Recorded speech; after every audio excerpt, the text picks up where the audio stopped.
Horas, apa kabar? Semoga Anda sehat selalu dan tetap semangat untuk belajar. Menu dan chart merupakan dua buah komponen GUI yang sering dibuat untuk sebuah aplikasi desktop. Menu biasanya dipakai untuk navigasi pengguna terhadap fitur yang tersedia pada aplikasi tersebut. Sementara chart digunakan untuk menampilkan data secara grafis agar presentasi data lebih menarik. Pada video kali ini, kedua komponen GUI tersebut akan diperkenalkan dan diberikan contoh implementasinya. Objektif materi yang akan dicapai melalui pembelajaran dari video ini adalah mahasiswa mengenal, memahami, dan mampu menguasai pengimplementasian menu dan chart pada JavaFX. Jika terdapat pertanyaan seputar materi yang saya sampaikan, Anda bisa memberikan komentar pada bagian bawah video YouTube ini.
Video kali ini akan dipandu oleh asisten pengajar mata kuliah PBO, Bapak Sahala Jiko Junior Simamora Manalu Eskom. Oke semuanya, di video kali ini kita akan membahas tentang JavaFX Chart. Oke, kita langsung saja ya eksekusi. Nah, saya sudah buat project kian kemarin. Nah, kalian nanti buat project baru tinggal tambahkan Java main class. Nah, supaya penyimpanan rapi ya, saya menambahkan package baru terlebih dahulu. Kalian kalau mau buat package boleh, nggak buat package juga boleh. Ini sesuai kebutuhan aja. Kalau mau buat package apa enggak, cuma biar bagus pakai package. Chart. Oke. Kemudian kita tambahkan seperti biasa JavaFX main class baru. Kita kasih nama PyChart example. Oke, kita hapus yang nggak perlu. Nih, kita hapus ini juga. Kita hapus isi method startnya.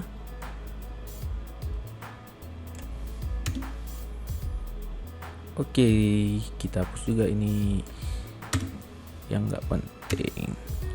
Oke, pertama kita instansiasi terlebih dulu PyChart-nya. Kita buat PyChart. Aku mau buat nama PyChart-nya itu, ini lupa nama PyChart itu PC, sama dengan new PyChart. Oke, kenapa dia error? Karena package-nya belum diimport. Kalau pakai NetBeans, Anda tinggal klik di errornya, baru klik add package-nya. Kemudian kita perlu tambahkan data ke PyChart-nya. Gimana caranya? Oke, dia bentuk data di PyChart ini menggunakan observable list namanya.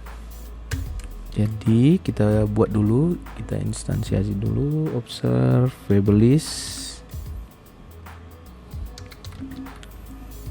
Nah, kita lanjutkan kode kita untuk PyChart-nya. Kemudian array-nya dalam bentuk data atau PyChart data. Jadi jenis array-nya itu PyChart data. Kemudian kita kasih nama list aja. Ya, simple. Baru biasa observable list itu ada di package fx collection. Baru kita panggil nama kelasnya observable array list. Oke, kita import terlebih dahulu. Kita import ini observable listnya, kita import PyChart datanya. Oke. Nah, kita juga import fx collection-nya. Jadi collection juga. Langsung aja dari sini. Import JavaFX dot collection, ya karena dia nggak otomatis muncul, terpaksa harus kita ketik manual ini fx collection. Oke, selesai. Ini ketinggalan s-nya. Oh, pantas nggak muncul. S-nya ketinggalan. Aduh. Oke, kemudian kita set datanya. Kita sudah buat listnya, kita masukin datanya ke dalam listnya. Nah, di listnya, di observable list ini tadi ada beberapa metode ya. Kalau kalian perhatikan, itu ada ini, ada add all, clear, contains, dan lain-lain. Nanti kalian pelajari sendiri. Jadi untuk menambahkan semua datanya, kita akan menggunakan metode add all. Oke, dalam kurung kita masukin datanya. Datanya itu kan dalam bentuk ini. Data yang dari, kalau kalian perhatikan dari sini, itu dari si PyChart. Jadi sebenarnya datanya itu harus diinstansiasi terlebih dahulu. Misalnya ini contoh satu, kita tambahkan ini pie chart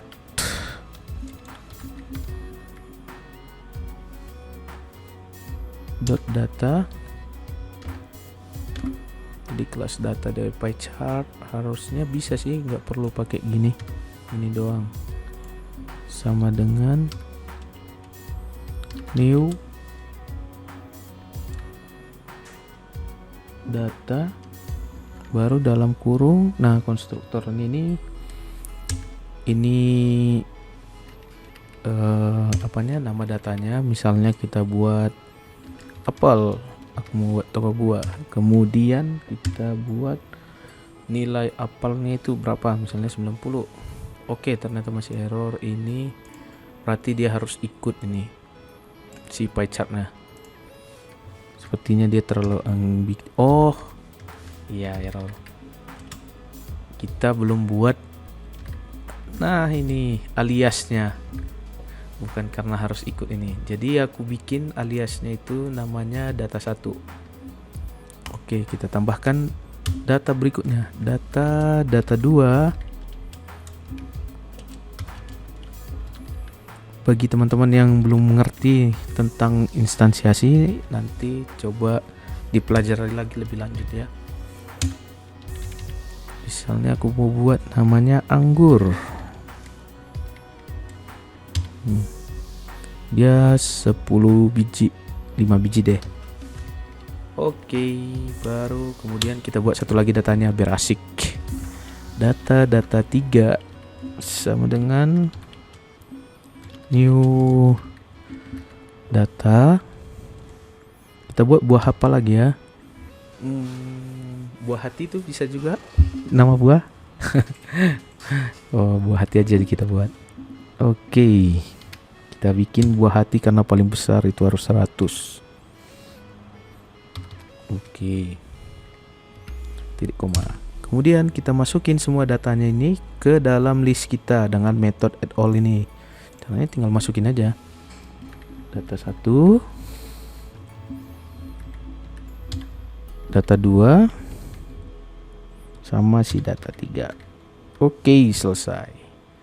Setelah kita tambahkan datanya, setelah kita buat list datanya, kemudian kita tambahkan ke dalam pie chartnya. Kita buat, nah jadi untuk menambahkan data ke dalam pie chart itu dia ada metode set data. Sekarang saya contohkan gimana cara menambahkan datanya. Jadi kita panggil objeknya yang udah kita buat tadi, ini si pc dot, jadi pie chartnya udah dimasukkan ke, dialiaskan jadi pc ya, pc dot set data. Nah, si list tadi datanya kita simpan ke list kan. Kemudian kita seperti biasa, setelah selesai kita setting ininya, objek yang mau ditampilin ke up frame-nya. Jadi kita tinggal buat stack pane-nya, stack pane. Kita buat namanya seperti biasa, root sama dengan new stack pane.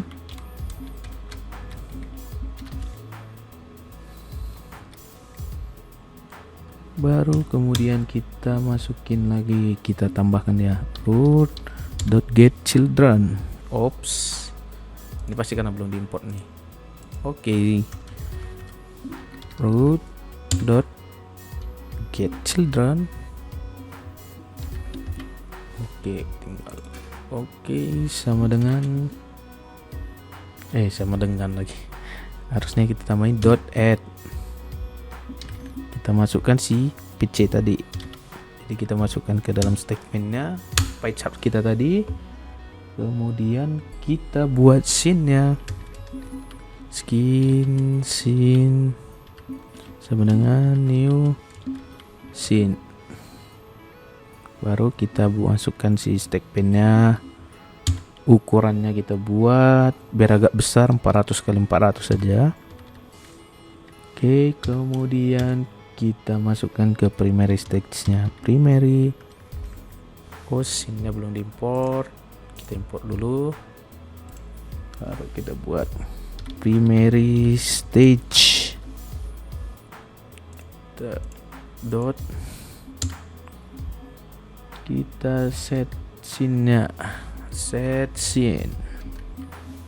Oke, kita tadi buat dia di variable scene. Oke, baru kemudian kita buat title-nya biar agak keren gitu. Primary stage dot set title.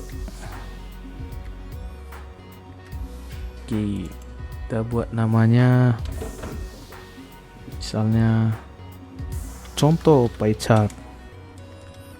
O-nya kebesaran. Contoh pie chart. Woi. Gak usah. Oke. Baru kemudian langsung kita show primary stage dot show. Oke, method startnya ini mainnya sudah ada, sudah launch. Oke, startnya sudah selesai, kita jalanin. Wah, langsung kelihatan. Jadi karena hati tadi hampir paling besar 100, dia paling besar ukurannya. Kemudian ada anggur, ada apel. Oke, kalau untuk pie chart clear, kita next lanjut ke line chart. Oke teman-teman, kita lanjut ke line chart. Oke, kita buat namanya line chart example. Oke, finish. Oke, kita hapus lagi yang nggak perlu. Ini juga kita hapus saja, nggak perlu. Ini kita bersihkan metode ininya nggak usah. Nanti tinggal mengganti primary stage-nya, biarin aja. Oke, kita masukkan fungsi-fungsinya. Scene-nya buat dulu scene. Nanti ada scene-nya. Oke, pertama kalau line chart itu dia butuh yang namanya, sambil ku hapus ini ya, yang butuh namanya 2 axis atau 2 sumbu sebagai parameternya. Jadi sebelum kita meng-create line chart baru, kita harus buat dulu sumbunya. Itu kita panggil kelas number axis, kita instance sebagai objek baru. Nah, untuk sumbu x nya aku mau ngasih dia namanya x axis, dan new number axis. Nah, jadi di parameter ini tuh ada nilai minimum, nilai maksimum, baru parameter ketiga itu jaraknya. Jadi misalnya ini aku mau buat tampilan data penjualan per periode, jadi aku kasih dia nilai minimumnya mungkin 0, 1, karena tiap penjualan pasti ada nilainya kan. Oke, batas minimumnya 0. Terus aku mau nampilin cuma 5 data aja, jadi kita kasih nilai 5 terbesar. Kemudian jarak selisihnya itu 1. Jadi selisih antar ini ya, bilangan dari range-nya ini ya. Ini range 0 sampai 5, terus ini selisih-selisihnya. Kemudian kita buat total penjualannya itu di sumbu Y. Kita buat dulu number axis, Y axis sama dengan new number axis. Baru penjualan itu mungkin di rentang 10 unit sampai 100 unit. Nah, selisihnya kita buat supaya nggak terlalu banyak garis-garisnya, itu 5 aja. Oke, jadi dia angka yang muncul itu lompat-lompat 5 ya teman-teman. Setelah itu kita buat namanya, nama dari atau label dari si sumbu x dan y nya. Itu tinggal kita buat x axis dot set label. Kita kasih nama ini mungkin mungkin periode. Oke, atau bulanan, terserah, itu teman-teman yang menentukan labelnya. Set label kecil. Oke, kemudian axis dot set label juga. Kita kasih dia nama total penjualan, atau penjualan aja deh biar pendek, penjualan. Oke, setelah itu barulah kita buat line chartnya. Line chart, dia ada di kelas line chart. Kita buat namanya LC, bukan LC karaoke teman-teman.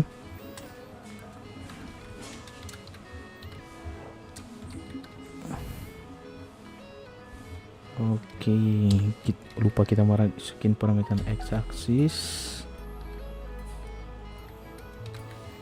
sama y-axis. Oke, kita import dulu nih.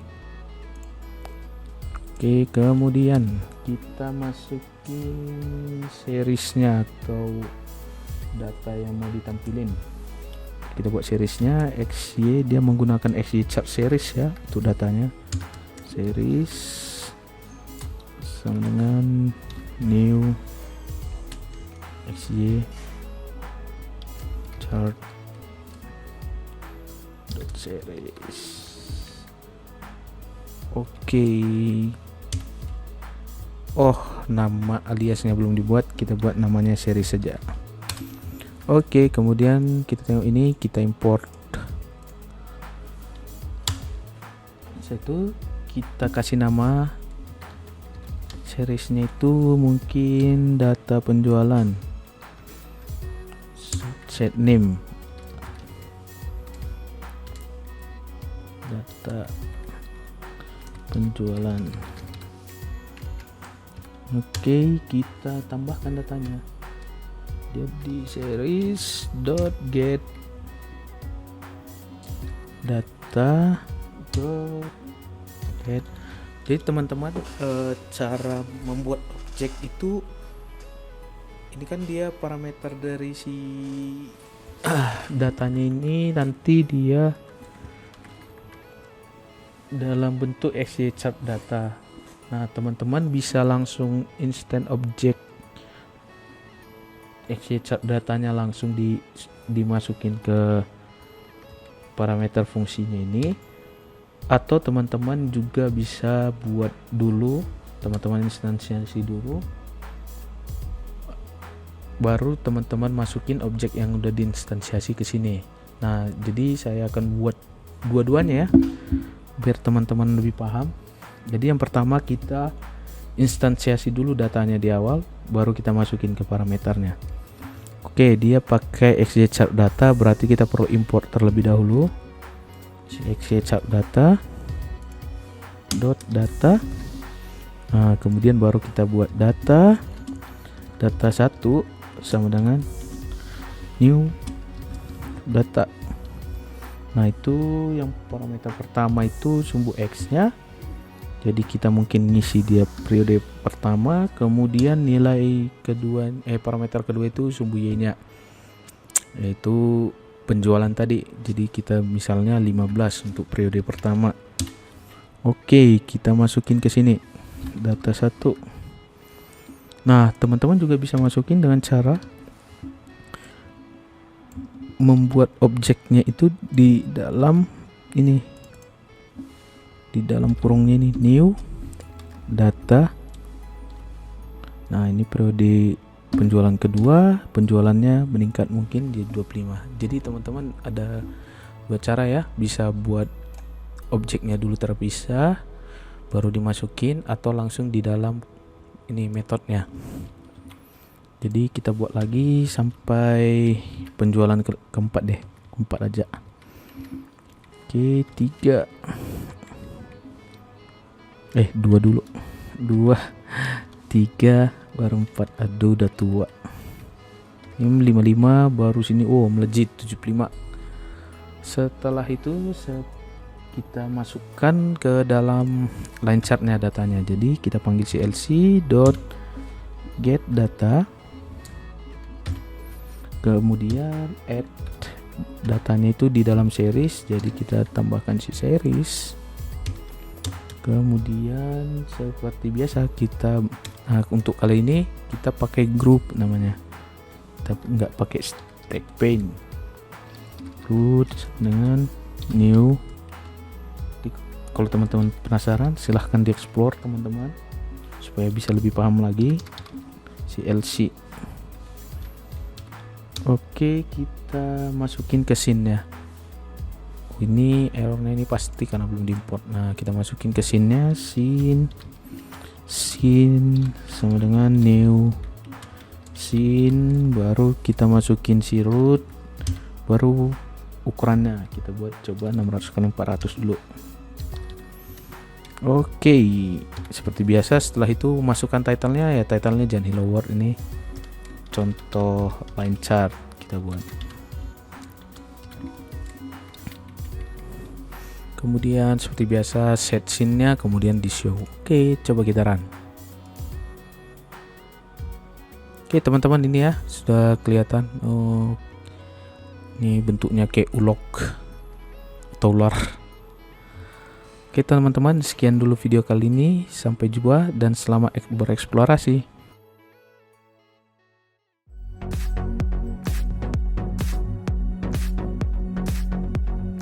Demikian materi video kali ini, semoga bermanfaat bagi Anda. Terima kasih untuk waktu yang sudah diberikan untuk menonton video ini. Saya berharap Anda semakin mantap dalam belajar pemrograman presentasi objek. Kuncinya adalah latihan, latihan, dan latihan.